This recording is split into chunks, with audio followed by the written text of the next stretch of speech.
Ferdy Sambo divonis hukuman mati dalam kasus pembunuhan Brigadir Yosua Huta Barat. Sambo kini mendekam di rutan Brimob Kelapa II sambil menunggu putusan kasasi di Mahkamah Agung. Di tengah penantian Sambo itu muncul sebuah foto yang menyebut Sambo sedang berada di rumahnya. Foto tersebut diunggah oleh selebgram Akbar Pera Baharudin alias ajudan pribadi.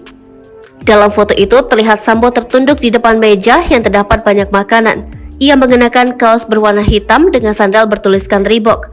Sementara dalam caption foto yang ditulis ajudan pribadi disebut bahwa foto tersebut diambil sesudah kejadian, namun tak dijelaskan kejadian apa yang dimaksudnya, apakah kejadian pembunuhan Yosua pada tanggal 8 Juli 2022 atau bukan.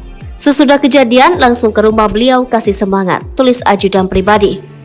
Terkait hal ini, pengacara Ferdy Sambo Arman Hanis dengan tegas membantah bahwa kliennya berada di rumah. Ia menyebut foto itu diambil sebelum Sambo terlibat kasus pembunuhan Brigadir Yosua. Itu foto sebelum beliau ditahan, jelas terbaca di caption tersebut, kata Arman. Arman memang tak tahu persis kapan foto itu diambil, namun dia memastikan bahwa Sambo masih mendekam di rutan Makobrimob Kelapa II Depok, Jawa Barat. Pak FS masih ditahan di rutan Makobrimob, tuturnya.